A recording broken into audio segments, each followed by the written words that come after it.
All samples of the concrete must be obtained and prepared in accordance with BS EN 12350 Part 1. Dampen the mould and base plate and place the mould on the horizontal base plate.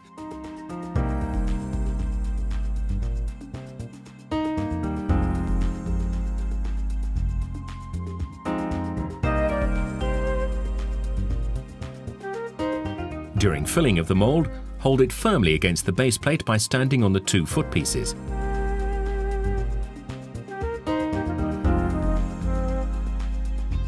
Fill the mould in 3 layers, each approximately 1/3 of the height of the mould when compacted. Compact each layer with 25 strokes of the tamping rod.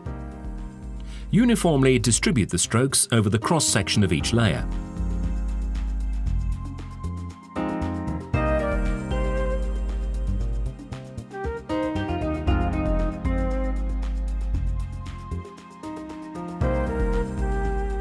For the bottom layer, this will necessitate inclining the rod slightly and positioning approximately half the strokes spirally towards the center.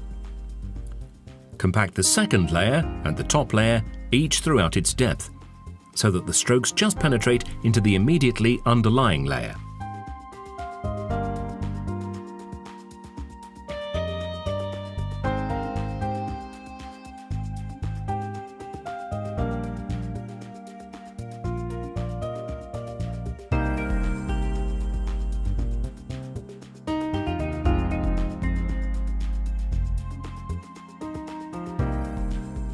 In filling and compacting the top layer, heap the concrete above the mould before tamping is started.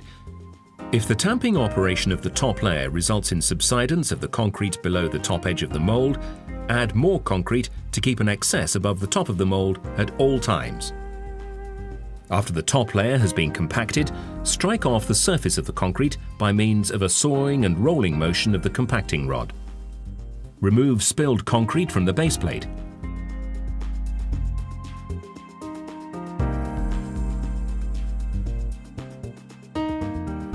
Remove the mould from the concrete by raising it carefully in a vertical direction.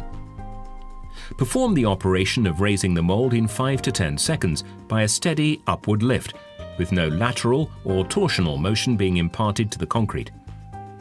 Carry out the entire operation from the start of the filling to the removal of the mould without interruption and complete it within 150 seconds.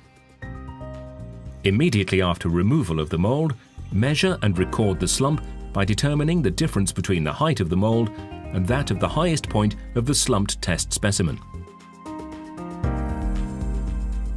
The test is only valid if it yields a true slump, this being a slump in which the concrete remains substantially intact and symmetrical. Report the true slump to the nearest 10 mm. The following information must be included in the test report.